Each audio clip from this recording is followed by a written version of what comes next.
Okay, since we talked about models and projections and how that can be problematic because they are using technologies for future projections like carbon capture and negative emission technologies to define pathways. And the argument was that such technologies do not exist and their feasibility is not clear. It's not even obvious they will scale up, and so on and so forth. The models most used for such scenarios are the integrated assessment models, which are also referred to as climate policy models by some people. So as opposed to Earth system models and climate models, which many of you may be more used to, where we have some first principle equations for equations of motion, Newton's laws of motion, momentum, energy conservation, thermodynamics. And then we have some parameterization of processes of cloud formation and rain, for which we don't necessarily have first principles. So in these integrated assessment models, climate is a simplified box because the focus here is on other boxes like economy, energy system, and land system. And then they get inputs like GDP, population, policies, and there are many other assumptions, as we will see in a minute.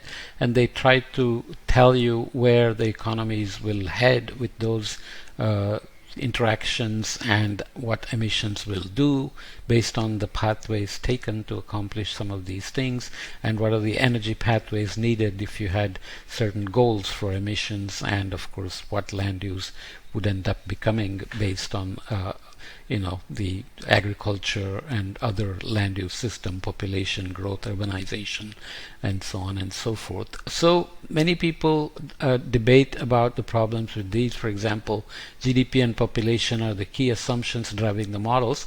Integrated assessment models look at a range of future storylines called shared socioeconomic pathways, which we talked about.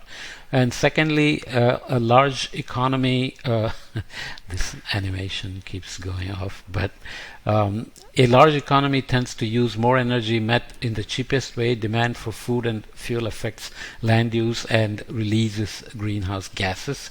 So there are many details there, kind of parameters used, assumptions made, because many times these, like land system, there is a first principle equation aspect to it, energy exchange, but there are many not parameters.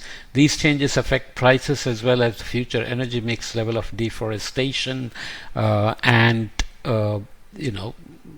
whatever the assumptions go in, they're going to determine the future trajectories. And the question is the amount of warming which is then derived from this is how reliable is it? And because these are so-called equations that are cold-hearted, they are not contextual.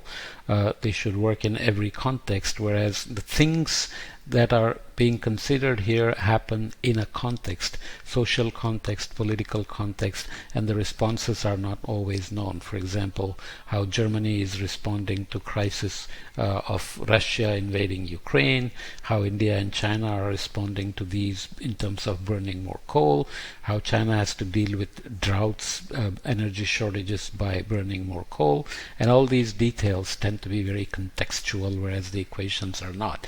And secondly, in terms of the goals, researchers can put a limit on CO2 emissions inside the model reflecting policy goal. Often this limit is met by raising carbon prices in the model, driving energy efficiency, and a shift to lower carbon fuels. So it depends on what you are trying to do and what assumptions you make along the way. And emissions are fixed at the start, but prices, GDP, and energy mix change versus the no policy baseline. So often you are trying to compare some sort of a business as usual scenario with multiple what if scenarios. This is very common for industries and militaries, defense organizations. To apply it to climate is kind of a new thing.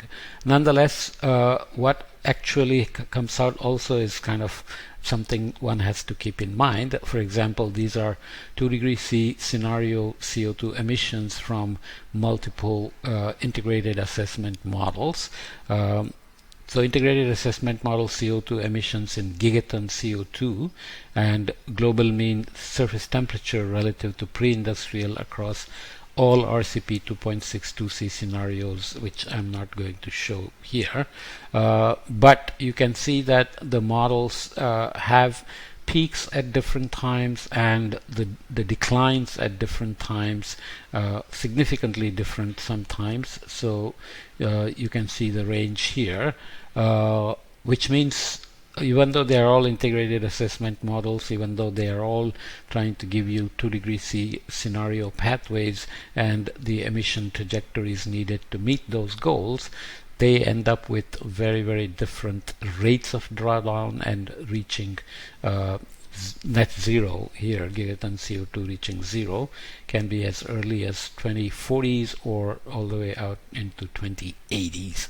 So these are, and some of them never cross here. You can see AIM, one scenario crosses, the other one doesn't even cross the zero line, and so on. So these are obviously negative emissions here, and that's the big issue as well, that IAM's integrated assessment models rely a lot on negative emission technologies, which right now don't exist. Negative emissions play a significant role in typical 1.5 degree scenarios. So these are the positive emissions, and these are BECCS, bioenergy, carbon capture and sequestration, and we mentioned that these are assumptions which are not easily justified in terms of feasibilities or impacts on other things like food security, water security that we mentioned. They also assume things like nature-based climate solutions or natural climate solutions, which add significant negative emissions, but the social and political context for these are hardly obvious, and the pathways would hardly be easy. So there is the total CO2 you would achieve by 2100 with these kind of approaches. So how do we justify relying on non-existent technologies for future? So this was debated in this little article in Nature in 2019. What? Okay, I think it was 2019. Sorry. The topic in brief. Just read this, the summary. Climate change, including global warming and an increased risk of extreme weather events, is one of the greatest threats facing humanity today. This figure just shows flooding associated with one of the hurricanes. It's a complex issue that involves many social, technological, and physical processes, obviously. To describe the intricate relationships between these processes, scientists have devised computer simulations known as integrated assessment models, which we just looked at. IAMs are used to generate pathways for climate change mitigation that are consistent with global warm temperature targets. So if we assume we want to hit 2 degrees C, these models can give you options with non-existent technologies on how to get there. So they don't worry about the technology will be available, will be ready, will be scalable, and so on. They will just tell you if you had negative emission technologies and if BECCS works, these are the pathways you can take to reach those targets.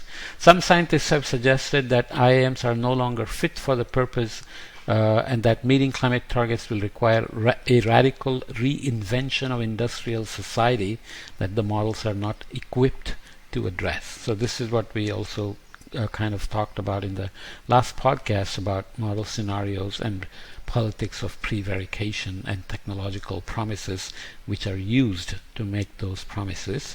But others have argued that IAMs are an indispensable tool for exploring how to reach climate targets and are a key building block in understanding feasibility of these targets. So legitimate debate, but you can see the words used can be quite harsh. The one who argues that this is a wrong tool says, behind the veneer of objectivity, the use of these Leviathan computer models has professionalized the analysis of climate change mitigation, climate change mitigation by substituting messy and contextual politics with non-contextual mathematical formalism. So IIMs are very technocratic. Within these professional boundaries, IIMs synthesize simple climate models with a belief in how finance works and technologies change and buttressed by an economic interpretation of human behavior. Obviously, quite an indictment. But the other side says by providing crucial knowledge about the driving forces of climate change and the magnitude of transformations needed to reverse these forces, IIMs play a central part in the climate. Sorry, I'm not good at editing these things. Something went wrong with my computer. So let me start here again. The argument against IIMs by this debater is that they assume small changes around equilibrium and look at deviations from the equilibrium in terms of economics and human behavior and so on, and then they interpret human behavior, economic interpretation of human behavior is involved. But the supporters of the IIMs would say that by providing crucial knowledge about the driving forces of climate change and the magnitude of transformations needed to reverse these forces, so not just small magnitudes but as large as needed, IIMs play a central part in the climate debate. Originally, IIMs were used to generate scenarios that described how emissions would evolve in the future on the basis of plausible, internally consistent economic and technology developments. The idea is that such approaches are what-if scenario approaches also used by militaries, by industries and so on. So there is nothing wrong in planning these. And then you have to justify the use of technologies that don't exist yet. The main contribution of these scenarios was the warming that existing trends would lead to dangerous global warming in the 21st century. So the idea of what is dangerous climate change also has been debated, but nonetheless the challenge of evaluating feasibility is that the pathways are constrained not only by economic costs and technical complexity but also by socio-political acceptability.